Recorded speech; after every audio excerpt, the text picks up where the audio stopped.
안녕하세요. 이수진입니다. 이번 시간은 서양사 두 번째 시간 중세시대와 그 르네상스 근대 조경까지 알아보도록 하겠습니다. 중세시대는요. 보통 우리 중세시대를 암흑기라고 이야기를 많이 합니다. 이때는 문화라든지 다른 모든 것들이 조금 또 침체된 시기라고 보실 수 있습니다. 앞서 고대의 그리스나 로마 같은 경우에는 굉장히 개방적이고 그다음에 옥외 생활을 즐겼다고 말씀드렸잖아요. 그래서 문화도 약간 문란했다라고 해야 되나요? 그리스 로마 신화에도 보면은 모든 신들이 다 여기저기 바람을 피거나 사생아를 낳거나 이런 일들이 많죠. 그건 본인들이 그렇게 했기 때문에 그리스 로마 신화에도 그렇게 투영된 거라고 보여집니다. 그래서 그런 문란한 시대를 거치다 보니까 중세시대에 가서는 그런 것들을 모든 것을 차단시키는 시대라고 보시면 돼요. 금욕주의라든지 암흑기 그리고 시대적으로 봉건제도가 발달한 시대였어요. 봉건제도라는 게 뭐냐면 여러 영주들이 세금을 걷어서 그 세금을 왕한테 주는 역할이었죠. 그러니까 이때까지만 해도 왕은 그렇게 힘이 강하지 않았습니다. 그 당시에 금욕적이고 이런 암흑기였기 때문에 뭐가 발달했겠어요? 문화적 암흑기였기 때문에 발달한 것이 거의 없죠. 뭐가 발달했어요? 수도원이 발달합니다. 발달했다기보다는 그나마 수도원에서의 생활들이 많았다라고 보시면 됩니다. 여기 보시면 수도원 정원에 회랑식 중정 이런 것들이 나오는데요. 수도원이 이렇게 있으면 이렇게 둘레에 회랑식 이렇게 기둥이 있어요. 그래서 여기 각 방에 다닥다닥 붙은 방에서 기도하고 공부하는 시간들을 수도사들이 가졌죠. 이 가운데 그러니까 정원을 만든 겁니다. 아까 말씀드린 것처럼 중정식 방향이었지만 또 다른 느낌이 뭐냐면 갇힌 듯한 느낌. 그래서 폐쇄정원이라고 얘기합니다. 여기 보시면 폐쇄적인 정원이다라고 나와 있습니다. 그 다음에 이 정원은 어떻게 만들어졌냐면 이렇게 등분을 해가지고 정원을 4개로 나눈 다음에 중앙에 분수나 연못을 만들어 이렇게 4분원으로 나누는 그런 정원이 발달했다라고 보십니다. 이 4분원의 의미는 뭐냐면 파라다이스, 즉 4개의 대륙과 4개의 강 이런 걸 구약 성서에 보면 그 파라다이스를 묘사한 글이 나오는데 그걸 따온 거라고 보시면 돼요. 이거는 이탈리아를 중심으로 발달을 했는데요. 이 수도사들이 이 정원만 가지고 있는 것이 아니라 아무래도 안에서 이 봉건제도가 사실은 자급자족 시대거든요. 그러다 보니 이 수도원에서도 자급자족을 했겠죠. 그러니까 약초나 채소를 재배하는 정원이 발달했다라고 보면 됩니다. 혹시 여러분들 맨델의 법칙 알고 계시나요? 우성열성, 요거랑 교배를 했더니 큰 거, 빨간 거를 재배를 했더니 크고 빨간 게 나왔다. 요거를 다시 이런 것들만 모아서 교배를 해서 결국에는 아주 물량이 좋은 것이 나왔다. 이게 맨델이 완두콩으로 실험한 유전의 법칙이에요. 이 맨델이라는 사람이 누구냐면 수도사예요. 수도원에서 그냥 그 연구를 한 거죠. 네, 이렇게 발달이 된 겁니다. 그래서 그 정원의 형태는 굉장히 그런 식으로 나와 있다라고 보시면 됩니다. 그래서 여기서 발달할 수 있었던 거는 크게 없다라고 보시면 돼요. 자, 중세 부근에 이제 스페인 정원에 대한 얘기가 나오는데요. 자, 스페인 정원 하면은 뭐가 나오냐면 여러분 나에 나와 있는 아람브라 궁전이 나와 있는데 이거는 어떻게 보면 스페인의 정원이라고 이야기하기는 좀 애매한 부분이 있어요. 왜냐하면 이 아람브라 궁전은 그라나다라는 그 국경 지역이 있거든요. 그 국경 경계선인데 무슬림들이 예전에는 그 페르시아가 유럽을 다 정복했었잖아요. 다 정복해서 그 문화를 막 뿌리고 있었는데 기독교에서 얘네들을 쫓아내면서 마지막에 이제 여기 남은 거예요. 여기 남아갖고 버틴 거죠. 이 그라나다 지역에. 그래서 여기서 이제 그 그라나다에 아람브라 궁전을 짓고 버틴 거예요. 그러면 이 궁전은 그럼 누가 지은 거예요? 스페인이? 아니죠. 페르시아인들이 지은 거죠. 하지만 어쨌든 스페인에 남아 있습니다. 자, 이 스페인의 특징은 보시면은요. 인문환경 보시면 자 보세요. 뭐 기원전 7세기경부터 뭐 어제까지 진출해서 이런 문화들이 어쩔 수 없이 스페인에 이런 것들이 많이 남아 있다라고 보는 거죠. 그 대표적인 게 바로 이 아람브라 궁입니다. 이 아람브라라는 뜻은 적색 도시라는 뜻인데요. 이게 왜 그러냐면 이 그라나다 지역의 땅이 붉은 땅이에요. 그래서 그 붉은 흙으로 벽돌을 지어서 성을 쌓았기 때문에 그 붉은 도시라는 명칭을 얻게 된 겁니다. 이 아람브라 궁전에는 4개의 중정이 있어요. 자, 표에 굉장히 자세히 나와 있습니다. 알베르카 중정, 사자의 중정, 그 다음에 린다라야의 중정, 그 다음에 창격자라고 얘기하는데 레하의 중정입니다. 이 4개의 중정이 있는데요. 자, 이렇게 보시면 돼요. 자, 궁전에 딱 들어갔어요. 중정이라는 게 뭐라 그랬죠? 아까 건물 안에 둘러싸여 있는 가운데 있는 정원이에요. 자, 궁전에 딱 들어가서 처음 맞이한 곳이 알베르카 중정입니다. 자, 입구예요.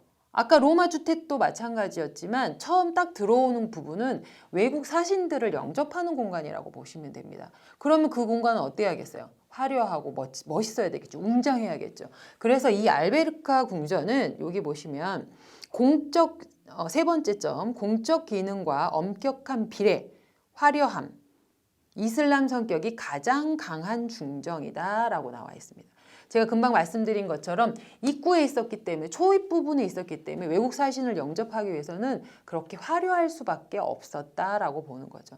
자, 그 중정을 지나면 사자의 중정이라 그래가지고 12마리의 사자가 받치고 있는 분수에 이렇게 분수가 있는데 사자가 이렇게 받치고 있어요. 그래서 얘가 이렇게 받치고 있는데 물길이 이렇게 돼 있습니다.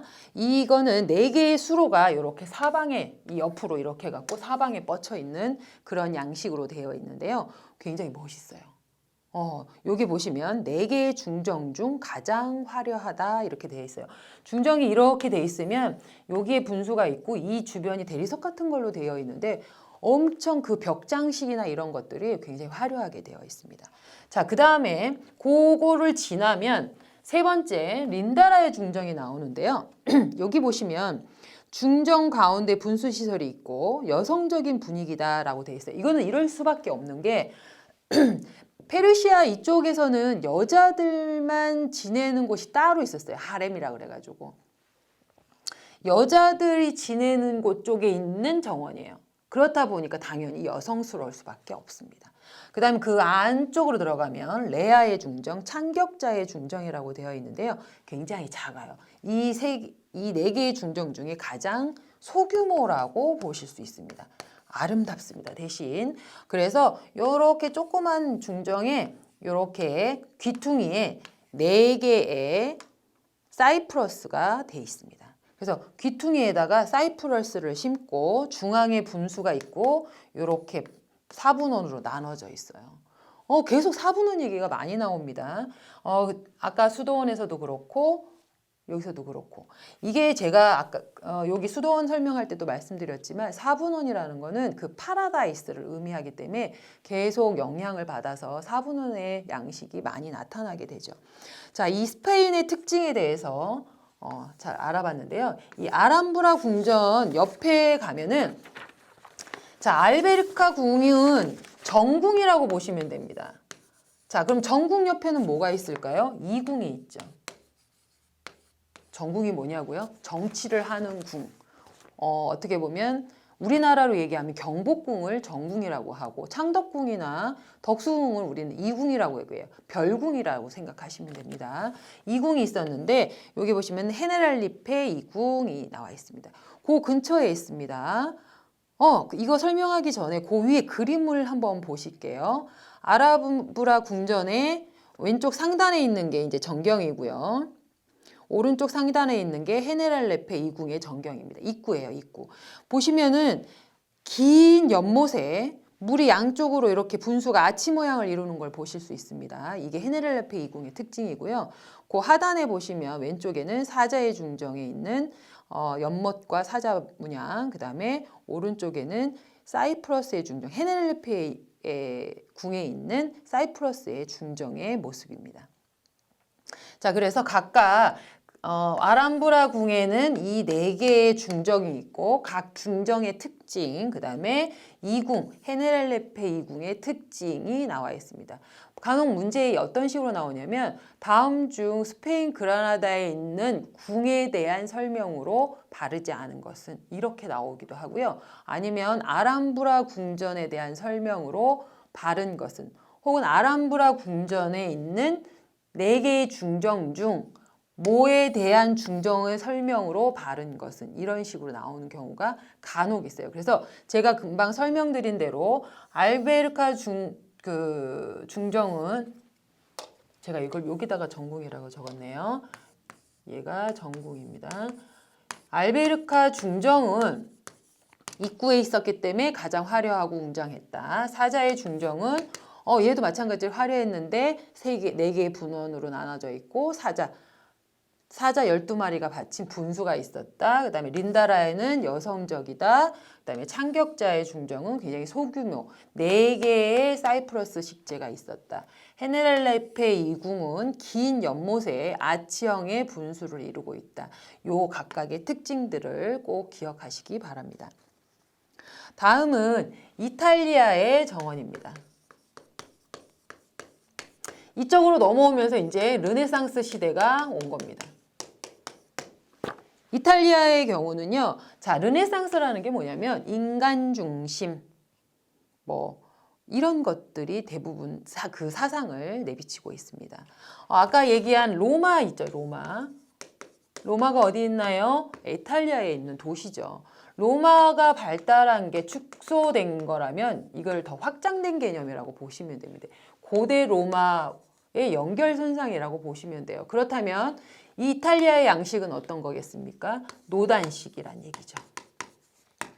자, 이탈리아의 특징을 한번 보겠습니다. 노단식, 그 다음에 계단폭포 이런 것이 있어요. 계단폭포, 이걸 우리 영어로 캐스케이드라고 얘기하는데 이렇게 계단으로 돼 있는데 물이 이렇게 떨어지는 겁니다.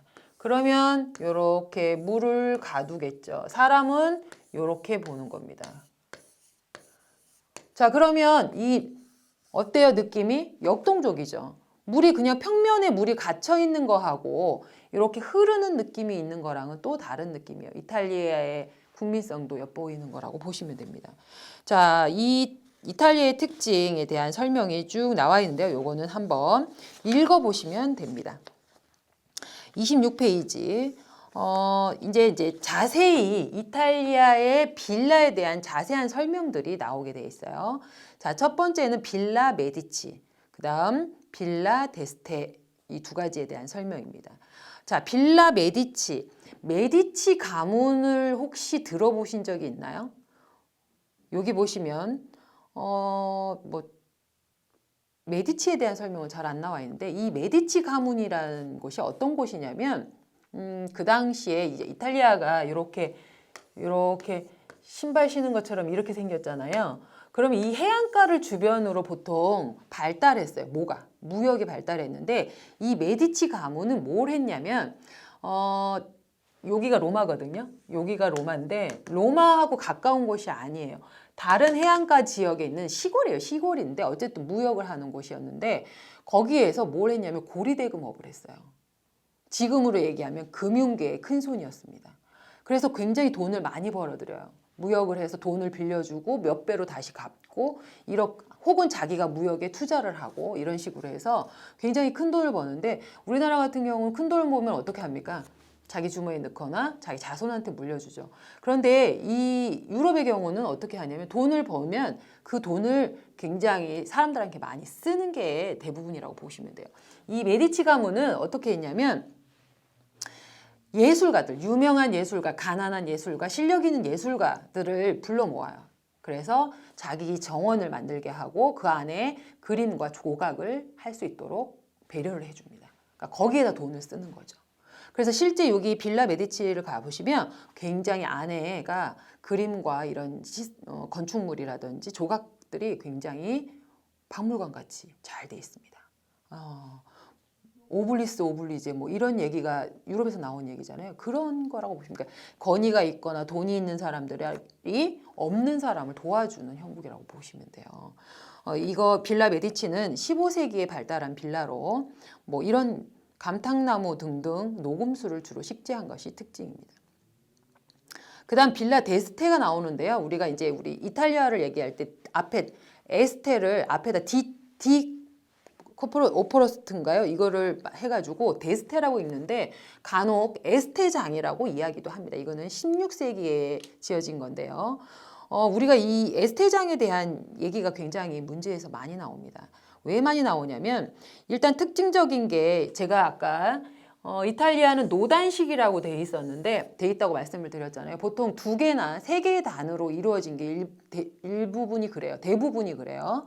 그런데 이 에스테장의 경우는 4개의 노단으로 되어 있다는 게 굉장히 특징적이고요. 또 하나 여기 보시면 100개의 분수 이렇게 돼 있어요. 어마어마하다는 얘기예요. 분수가. 그럼 분수가 엄청나게 큰 분수가 많았냐? 그게 아니고요. 그림 보시면 자 에스테장 들어가는 입구 이게 지금 2단째인가 입구 3단째에 있는 거라고 얘기하는데 요거는 입구 쪽이에요. 왼쪽 벽면을 보시면 그 동물의 얼굴, 흉상이라 그러나요? 거기 입에서 물이 이렇게 나오는 분수가 쫙 돼 있어요. 그것만 해도 한 20-30개가 넘을 거예요.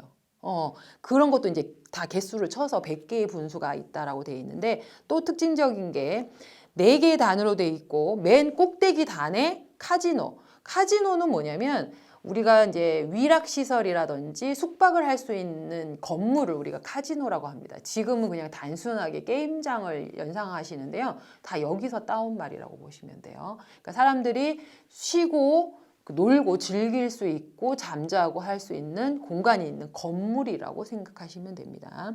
그렇게 4개의 단으로 이루어진 게 에스테장입니다. 그 옆에 이제 제가 랑테장도 사진에 넣었는데요.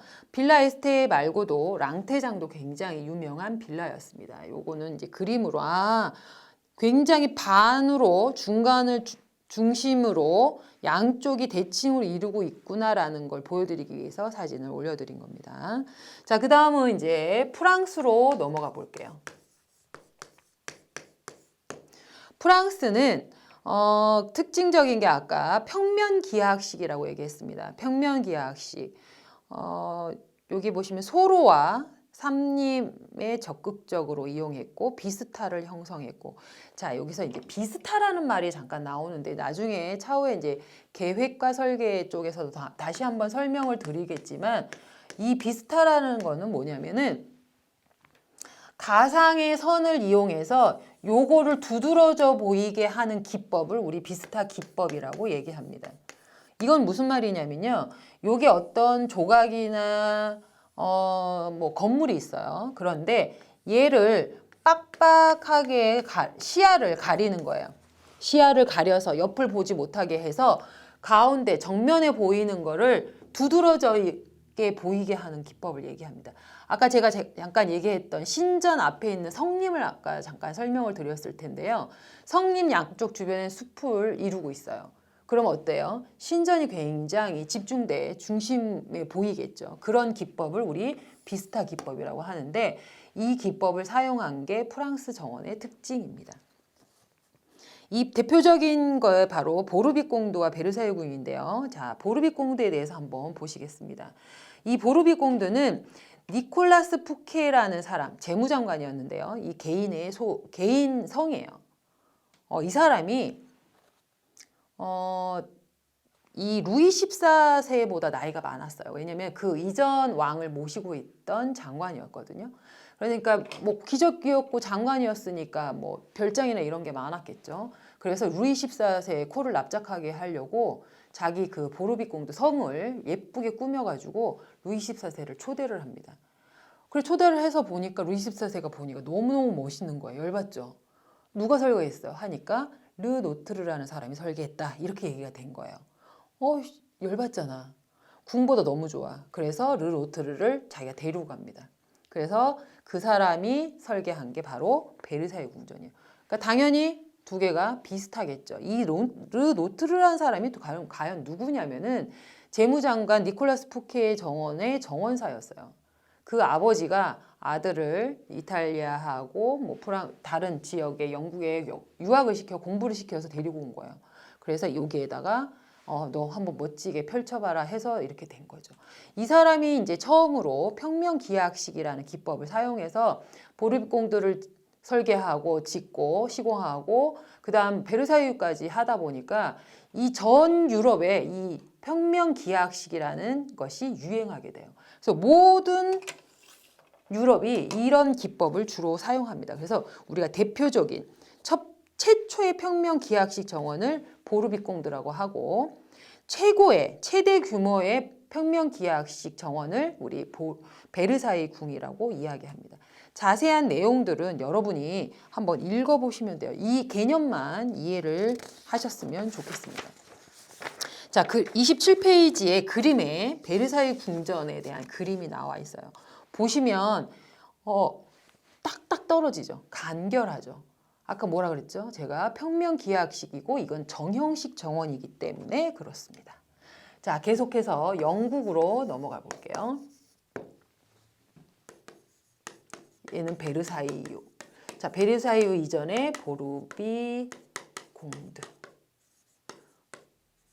자, 얘가 여기서 발전하게 됐고 이걸 한 사람이 르노트르. 이 사람 중요합니다. 꼭 기억하시고요. 자, 그다음 영국으로 넘어오면은요. 자, 영국도 이탈리아나 프랑스의 영향을 받아서 처음에 16세기, 17세기에는 당연히 정형식 정원이 유행하게 됩니다. 여기 보시면 나에 보시면 영국 정형식 정원, 부유층을 위한 정원 이렇게 나와 있어요. 자, 여기까지는요. 다 귀족, 왕, 권력 있는 사람들의 정원이라고 보시면 돼요. 서민의 정원은 아직까지 설명한 게 거의 없어요. 선생님 아까 저 주택 정원 얘기했잖아요. 그 주택도 귀족이에요. 귀족의 주택 정원을 이야기한 겁니다. 어쨌든 다 부유층, 귀족에 관한 정원이에요. 영국 정원에서 특징적인 거는 바로 여기 보시면 매듭 화단입니다.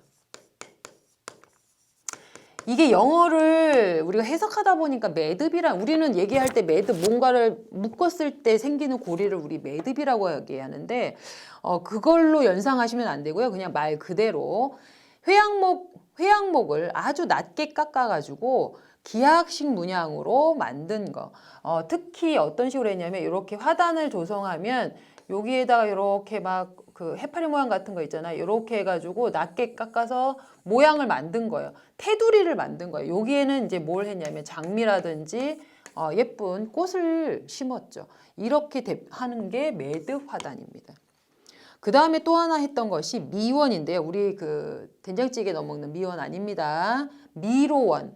미로원인데요. 이거는 그 왕들이나 귀족이 놀이거리가 뭐가 있었겠어요. 미로원을 만들어서 술래잡기를 하거나 아니면 높은 곳에서 왕이 그걸 보고 있거나 관람을 하거나 그런 용도로 귀족들의 놀이공간, 유흥거리라고 보시면 됩니다. 그래서 그 미로원 이런 것들이 발달했습니다. 그런데 어떻게 왜 영국을 이야기할 때 자연 풍경식을 얘기하느냐. 이거는 그럴 만한 이유가 있죠. 자, 18세기에 들어서면서 이제 이 전까지는 17세기예요. 르네상스 17세기. 자, 18세기에 들어서면서 낭만주의라는 게 생겨나게 됩니다. 여기 보시면 낭만주의 운동과 영국 풍토의 환경 영향의 여건에 맞게 조경을 창조하자는 운동이 시작됩니다. 그래가지고 뭐라고 얘기하냐면 윌리엄 켄트라는 사람은 인간은 직선보다는 곡선을 좋아한다거나 하는 그런 말들을 하게 되죠. 그 대표적인 게 스토우 정원입니다. 자, 이제 여기서부터 뭐가 나오냐면 조경가가 나와요. 조경가, 그 다음에 정원 이름, 그 다음에 그 내용이 이렇게 짝지어서 나오는데 요거를 잘 숙지를 하시고 외우셔야 합니다. 이게 바뀌면 안 돼요. 자, 조경가 여기 보시면 브릿지맨이라는 사람이 있어요. 브릿지맨이 스토원 정원 뭘 했냐면 하하 기법이라는 걸 사용합니다. 자, 그림 보세요. 그림 보시면 하하 기법은 사람이 서서 봤을 때 거리낄 게 없이 아무것도 없게 만드는 걸 우리가 하하 기법이라고 얘기합니다. 원래 다 그런 거 아니에요? 아니죠. 자, 기존의 땅은 어떻게 했냐면 담장을 설치해서 목축을 어쨌든 같이 했잖아요, 옛날에. 목축을 하면 담장을 설계해서 동물을 가둬 키웠단 말이에요. 그런데 사람들이 밖에서 이 울타리를 지나야지 경치를 볼 수 있지, 이 담장 뒤에 서서는 경치를 볼 수 없었단 말이에요. 그러던 거를 차라리 구릉지가 많으니 구릉지 밑에다가 목축을 하고 사람의 시야에 그 담장 같은 옹벽 같은 걸 없애는 것이 좋지 않겠냐. 그러니까 얼마나 멋있어. 와 하는 그 감탄사예요. 하하 기법입니다. 이거는 나중에 뭐 윌리엄 켄트가 뭐 수정을 하고 란셀로트 브라운이 개조를 했는데 중요한 거는 브릿지맨이 하하 기법을 사용한 곳이다. 그거를 꼭 기억하시면 됩니다. 그 다음 험프리 랩턴이라는 사람이 있는데요. 험프리 랩턴. 이 사람은 어떤 정원을 한 거는 뭐 한두 가지 한 거는 아니에요. 여러 가지를 했어요. 험프리 랩턴이. 그런데 이 사람이 한 내용이 중요한 게 뭐냐면 레드북이라는 거를 갖고 다녔습니다. 이거는 전후, 정원의 전과 후를 비교할 수 있게 스케치를 해서 그 전후의 상황을 원래는 정형식으로 이랬는데 자연 풍경식으로 하면 이렇게 멋있습니다라고 설명한 걸 들고 다녔다고 해요. 스케치북을. 그리고 윌리엄 챔버라는 사람은 또 뭘 했냐면 영국 왕실 정원이 있어요. 온실 정원이 있는 큐가든이라고 있는데 큐가든에다가 중국 양식을 도입합니다. 중국식 탑과 그 다음에 다리를 만들죠. 이거를 도입한 것이 윌리엄 챔버입니다. 그 외에도 뭐 스튜어드에 뭐 헬리오가 누가 하고 스테판 스위처가 있고 뭐 이러는데 요거는 한번 읽어보시는데 요 세 가지는 꼭 기억을 하시기 바랍니다. 또 하나 조셉 팩스턴이라는 사람이 있어요. 자, 이 사람은 여러분이 좀 기억을 해주셔야 됩니다. 왜냐하면 굉장히 획기적인 일을 한 사람이에요. 이 사람은 여기 보시면 버큰헤드 공원에 대한 지도와 이제 그림이 나오는데요. 이 버큰헤드 공원을 설계한 사람입니다. 제가 조경 일반을 얘기하면서 1858년 제가 센트럴파크를 옴스테드가 설계했다라고 얘기를 했는데 이 사람은 1843년에 여기 버큰헤드 공원을 설계합니다. 역사상 처음 시민의 공원 또 공공정원을 설계한 거예요. 근데 그거보다 더 중요한 거는 조성 기금을 마련해서 그걸 가지고 조성을 했다라는 게 더 획기적입니다. 이 버큰헤드 공원 안에는요 주택지가 있어요. 주택지가 있고 주택지를 분양해서 그 돈으로 여기 조경을 하게 됩니다. 그거 영향을 받은 것이 바로 센트럴파크인 거예요. 그래서 이거는 이 옴스테드의 센트럴파크보다 먼저 최초의 시민공원이라고 보실 수 있습니다. 그 이어서 독일의 특징은 크게 뭐 다른 거보다 그것만 기억하시면 될 것 같습니다. 나에 있는 분구원. 지금의 주말 농장이라고 보시면 되는데요. 이 주말 농장에 채소와 가수 이런 것들을 재배해서 나라에서 분양한 거라고 보시면 됩니다. 그 다음에 28페이지 말미에 미국 센트럴파크에 대한 설명이 나오는데 제가 계속 얘기했던 겁니다.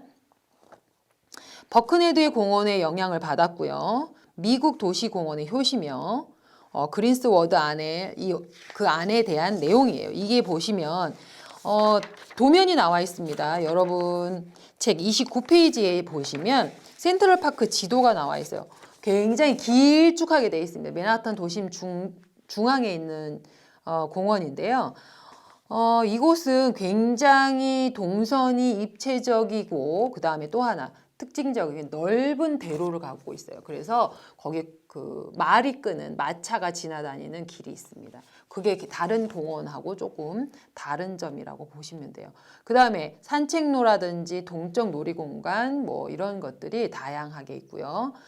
중간 3분의 1 지점쯤에 보면 제클린 케네디 오나시스 저수지라고 되어 있어요. 여기에 제일 큰 호수인데요.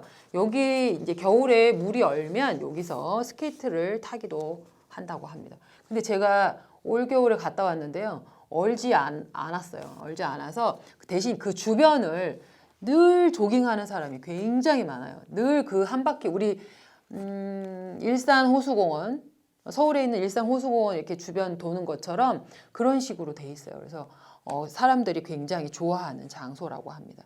그렇게 돼 있고 그 영향을 받아서 도시미화 운동을 하게 됐다라고 얘기했습니다. 이 도시미화 운동이라는 건 뭐냐면요.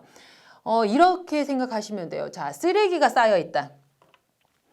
전봇대 밑에 쓰레기가 이렇게 쌓여 있잖아요. 한 2개 쌓여 있으면 다음날 가면 10개 돼요. 그런데 잘 생각해 보세요. 여기에 꽃과 나무를 전봇대에다 딱 예쁘게 심어놔요. 여긴 절대 쓰레기 버리지 않습니다. 이게 바로 도시미화 운동의 시작이라고 보시면 돼요. 깨끗하고 예쁘니 나빠지지 않더라, 범죄가 적게 나타나더라 이거예요. 그 연구 결과들이 많이 발표됩니다. 그래서 전체 시카고 박람회에서 이런 설명들을 하고 발표를 하면서 전 세계적으로 이 도시미화 운동이 일어나게 됩니다. 그 외에 이제 그 미국에서 있었던 레드번 계획이라든지 그다음 이 레드본 계획에 대해서는 하나만 설명을 드리자면 이런 거라고 보시면 돼요. 이제 도시 미화 운동을 전개하고 뭐 어쩌고저쩌고 했어요. 근데 미국이라는 나라를 잘 생각해 보시면 미국은 영국 사람들이 건너온 개척지예요. 신국가죠. 그러니까 이만한 땅덩어리에 아무것도 없어요. 그러니까 새롭게 뭔가를 설계할, 도시를 계획할 수 있는 공간들이 많이 나온다는 거죠. 그래서 뭘 했냐면 슈퍼 블럭을 합니다. 자, 이렇게 구획을 나눠서 1스트리트, 2스트리트, 그 다음에 이 안에 1, 2, 3, 4, 1, 2, 3, 4, 1, 2, 3, 4 이런 식으로 슈퍼 블럭을 만듭니다. 또 하나 특징적인 게 뭐냐면 여기는 차들이 일로만 다니지 가 쪽으로만 차가 다니지 이 단지 안으로 들어갈 수 없도록 합니다. 이게 바로 미국 도시의 특징이라고 보시면 돼요. 그게 바로 쿨데삭인데요. 쿨데삭이라는 건 뭐냐면 우리가 살고 있는 주거 지역에는 차가 들어가지 못하도록 하는 것이 쿨데삭의 원리라고 보시면 되고요. 차가 들어가도 다시 회차해서 나온다. 회차한다라는 의미를 가지고 있는 게 쿨데삭 원리입니다. 그래서 대부분 이런 식으로 보도와 차도를 분리하고 쿨데삭 원리를 조성한 슈퍼블럭이 발전한 도시가 나타나기 시작했다라고 보는 거죠. 자, 이렇게 근대에서 현대로 넘어가면서 이제 이런 것들이 발달하게 됩니다. 그렇다면 현대 조경은 어떨까? 현대 조경은 이 정형식 정원과 자연 풍경식이 적당하게 섞여진 어떤 것도 구애받지 않는 절충식이라고 보시면 되겠습니다. 나머지 내용들은 여러분이 한 번만 더 읽어보시면 되겠습니다. 미국 조경하면 대표적으로 센트럴파크를 이야기하는데요. 센트럴파크는 맨하탄, 미국 뉴욕 도심지 맨하탄의 도심지에 위치한 공원인데요. 아까 서양 조경 말씀드리기 전 조경 일반에 대해서 말씀드릴 때도 이미 말씀을 한번 드렸는데요. 옴스테드가 1858년도에 그린스워드 안에 이 센트럴파크 설계 공모안에 이제 한 것들에 대한 내용입니다. 센트럴파크는 이렇게 길쭉하게 생겼는데요. 중심부에 여러분 지금 갖고 계신 책 29페이지에 나와 있는 겁니다. 거기 보시면 여기 중심부에 케네디 오아시스 제클린 케네디 오나시스 저수지가 있고요. 이 중심부를 통해서 이렇게 아주 복잡한 동선으로 되어 있습니다. 이건 굉장히 큰 대로변인데요. 마차를 말이 한 2마리에서 6마리 정도가 끌 수 있는 마차가 여기 진행하면서 이 전체를 관람할 수 있는 게 여기서 출발을 해가지고 하는 큰 대로변이 있고요. 넓은 대로변이 있고, 거기에 따른 각 동성들이 이렇게 막 거미줄처럼 얽혀서 있습니다. 특징적인 거는 뭐라고 말씀드릴 수 있냐면 이게 다 얽혀 있다고 그랬잖아요. 이 동선과 이 동선이 교차되는 것이 아니라 이게 작은 다리로 돼 있어요. 그래서 센트럴파크에 가시면 작은 다리를 많이 만나실 수가 있는데 다리가 있다라는 거는 동선이 굉장히 입체적으로 설계되어 있다라고 말씀드릴 수 있습니다. 또 하나 특징적인 거는 아까 큰 대로변, 그다음에 입체적인 동선, 그다음에 이런 큰 호수들이 이쪽에도 하나 있고 이쪽에도 하나 있는데 이런 호수들이 겨울이 되면 물이 얼잖아요. 거기에 이제 스케이트를 타게 한다거나 중간중간 잔디밭이나 이런 운동장들이 있거든요. 거기에서 시민들이 나와서 경기장을 다 이용할 수 있도록 되어 있습니다. 또 하나 특징적인 것은 이 주변이 다 빌딩으로 둘러싸여 있어요. 버크네드 공원처럼 이 주변의 건물들을 임대한 비용으로 이 공원을 조성하는 데 사용했다는 겁니다. 영국 런던에 있거든요. 영국 런던에 버크네드 공원이 있어요. 런던도 굉장히 그 수도잖아요. 여기 굉장히 복잡한 도시 한가운데 맨하탄처럼 여기 있거든요.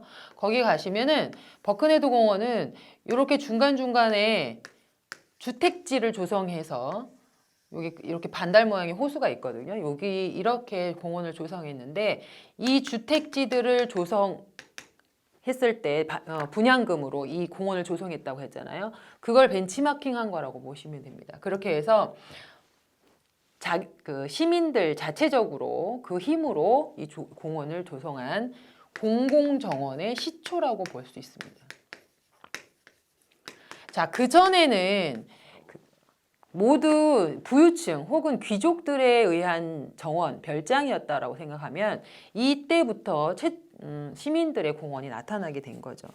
자, 그 다음에 여러분 29페이지 밑에 쪽에 보시면 뉴저지주의 레드번 계획에 대한 내용이 나와 있습니다. 이것은 하워드라는 사람이 만든 개발된 주택지인데요. 뉴저지주 레드번에 인구 2만 5천 명을 수용해서 그 전원 도시를 설계하게 됩니다. 이렇게 큰 도심지를 하나의 블럭으로 만들어서 이렇게 스트리트를 준 다음에 각각의 번지를 주어서 체계적으로 관리를 하는 거죠. 이거는 우리가 획기적이라고 이야기할 수 있는 거는 보도와 차도가 분리됐다라는 큰 장점입니다. 그전에는 보도와 차도가 제대로 분리되어 있지 않아요. 자동차 사고도 많았고 마차 사고도 많았거든요. 그런데 이 레드번 계획에 의해서 보도와 차도가 완벽하게 분리되는 계기가 됩니다. 또 하나 4번에 나와 있는 쿨데삭이라는 도로는 어떤 거냐면